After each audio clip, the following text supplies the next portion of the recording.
Então, para mim, sua vadia, ele está envolvido com organizações comunistas, não está? Eu não sei. Por favor, eu nem conheço ele.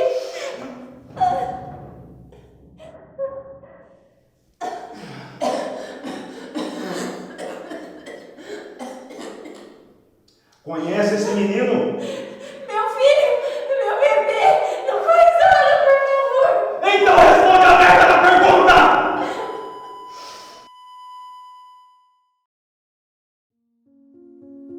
Eu era boa vida, né? Morava com os pais e as irmãs, né? A minha infância foi uma infância normal. Fiz o grupo escolar, ginásio, né? Segundo grau, né? E prestei vestibular para fazer história. Entrei, fui aprovado e depois fiz o curso de história normalmente.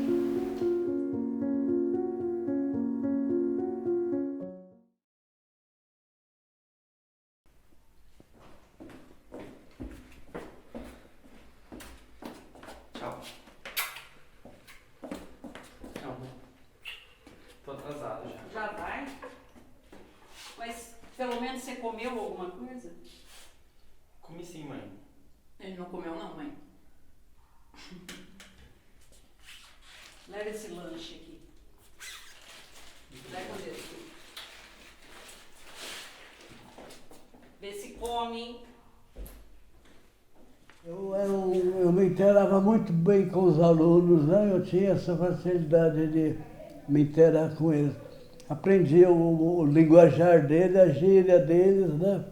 E isso facilitou muito eu me inteirar com eles, porque a gente fazia, tinha um termo assim, eu deixava eles à vontade um pouquinho quando estava fazendo chamada, e depois, quando eu terminava, eu falei, bom, agora vamos começar.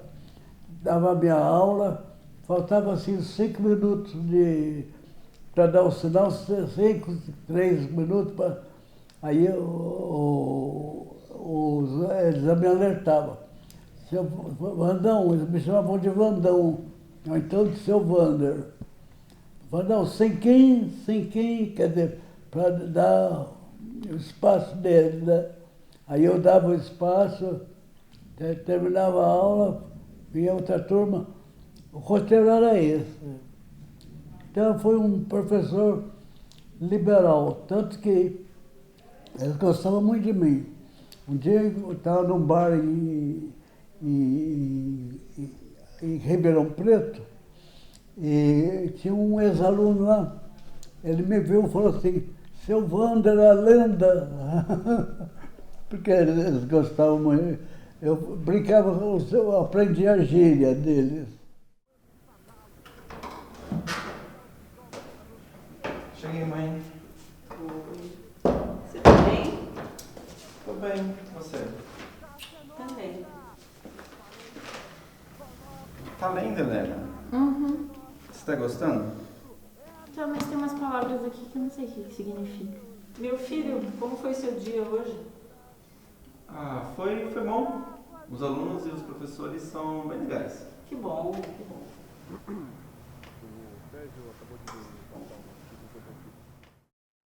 Agora temos notícias da operação contra os terroristas. Hoje foram apreendidos 3 terroristas pela Operação Bandeirantes. Acusados de atentado contra a democracia, eles Mãe, serão... eu queria ouvir. Minha filha, isso aqui não é coisa pra criança.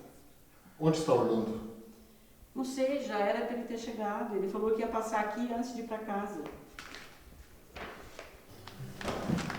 Chegou! Estava atrasado por conta do trabalho. Vamos comer? Você deve estar com fome. Não, eu vou pra casa, pessoal. Vim só falar um oi. A Ibiraci e as meninas estão me esperando em casa. Falar da resistência da população brasileira na ditadura é a gente pensar, no meu modo de pensar, é a gente pensar onde estava essa população. Porque cada uma resistiu de uma forma diferente, cada uma resistiu em um espaço diferente. E a gente é formado, o indivíduo, o espaço e o tempo. O espaço onde ele vive e o tempo no qual ele vive. Então, você pensar assim, a ditadura em São Paulo, ela teve uma abrangência muito maior do que uma ditadura em Guariba, por exemplo. E até isso que vem alguns erros que acontecem na sociedade. Falar, na minha época, na ditadura... Tá, mas você estava onde na ditadura? Onde que você vivia nesse período? Então, assim, falar da resistência da população é você pensar o seguinte, onde estava essa população? Que em Ribeirão Preto ela teve uma ação, no Rio ela teve outra, São Paulo ela teve outra. Você falar de uma população que vivia em São Paulo ali, eu penso que principalmente estava nas camadas mais baixas, onde a ditadura mais afetou, e principalmente naqueles povos que eram subjugados e que são colocados em condição de prostração até hoje. Falar em Ribeirão Preto, a ditadura aqui ela teve uma abrangência menor, né? E a resistência ela estava nas universidades, elas estavam nas escolas, elas estavam nas pessoas que se sentiam indignados e se sentiam injustiçados por aquele espaço.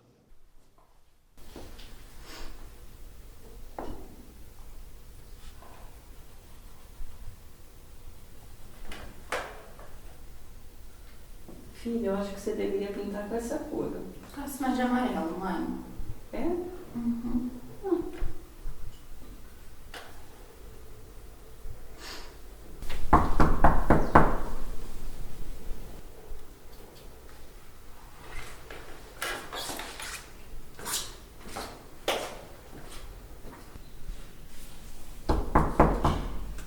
Pois não?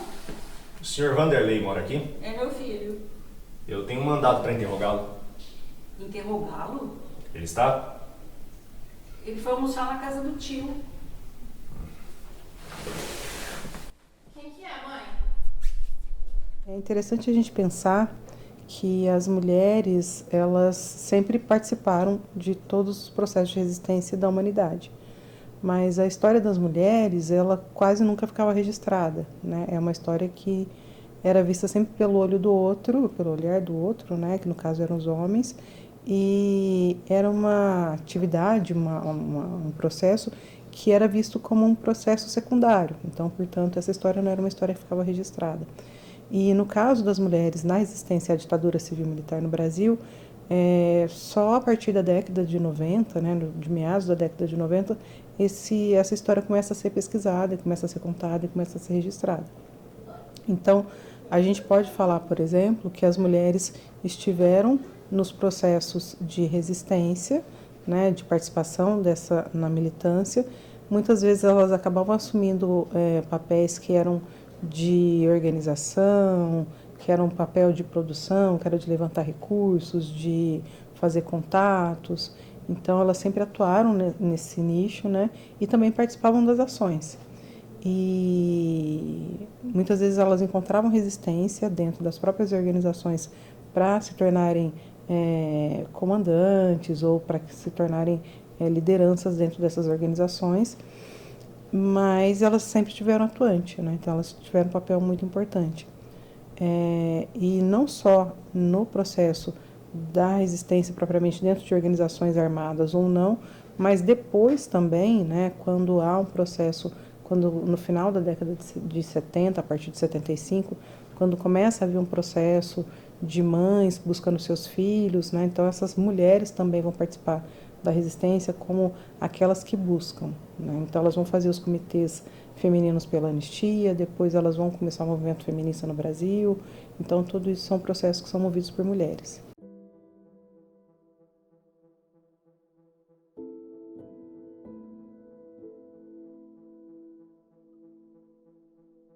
Aquele menino lá promete.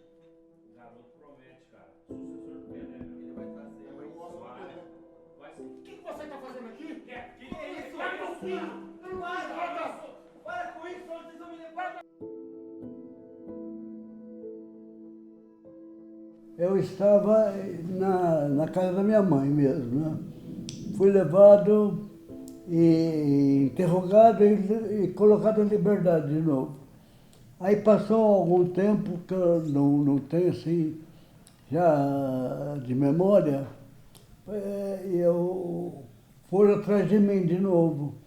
Eu estava na casa de um tio meu. Eles me procuraram na casa que eu morava em Franca.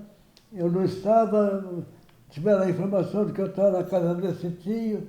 Então eles foram na casa desse tio e lá eu fui preso. Vanderlei Ferreira Fontinelas.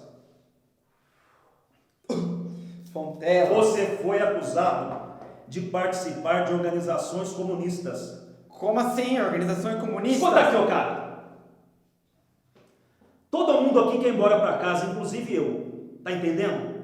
Então vê se colabora.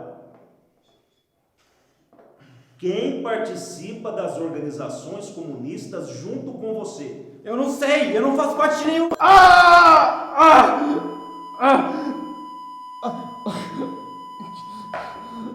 Vou perguntar novamente. Quem participa das organizações comunistas junto com você? Eu já falei que eu não sei de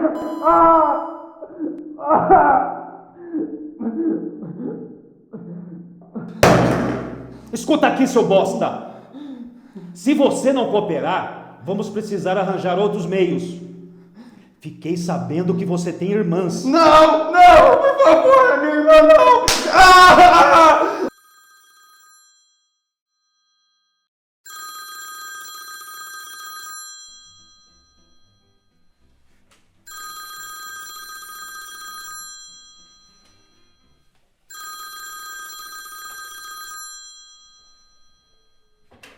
Pronto? Oi, pai, tudo bem por aí?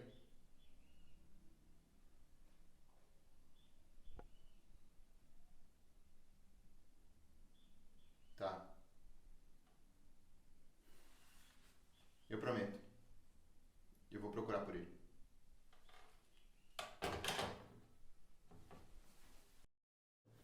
A tortura foi no interrogatório, sem bater.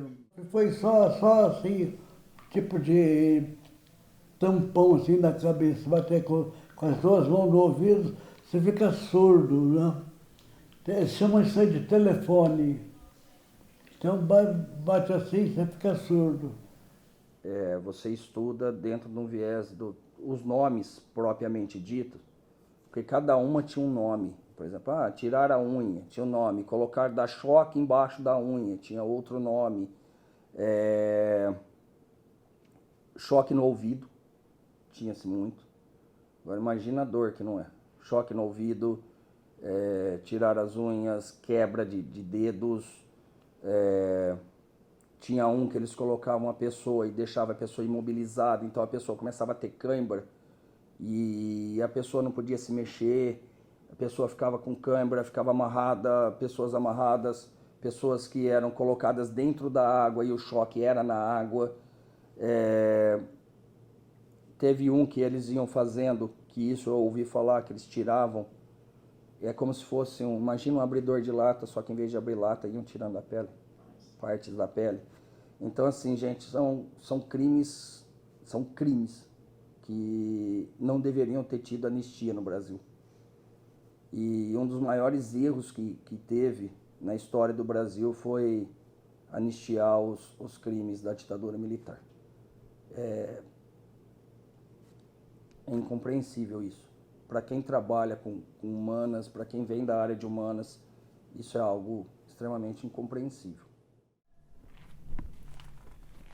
Vanderlei Ferreira Fontinelas.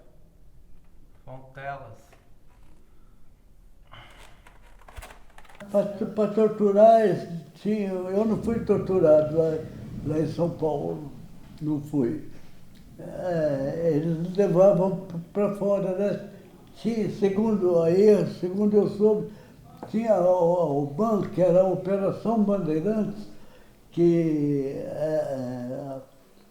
para onde eram levados os presos políticos para confessar alguma coisa assim, que interessava na época ao sistema, né? E eu não fui inquirido na Operação Bandeirantes, eu fui inquirido ali mesmo, no presídio. Foram 7 meses e meio de prisão.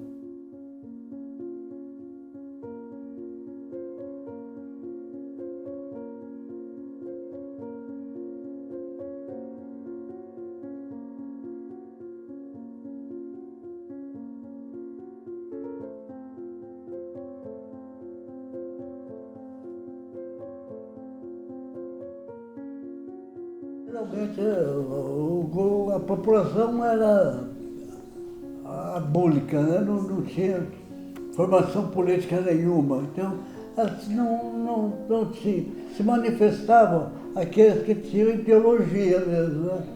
A maioria das pessoas não tinha ideologia, como não tem até hoje. Então não tinha problema nenhum. O recado é interessante. Como vivi esse período de exceção, que foi uma coisa terrível, né? Em termos de cerceamento de liberdade de expressão, tudo mais, né? Então, foi um período negro, vamos dizer assim. Para as pessoas que vão me ouvir, não abandonar nunca a força da democracia. É ela que é importante. Então, isso aí fica para que ditadura nunca mais. Para que todos possam se manifestar livremente.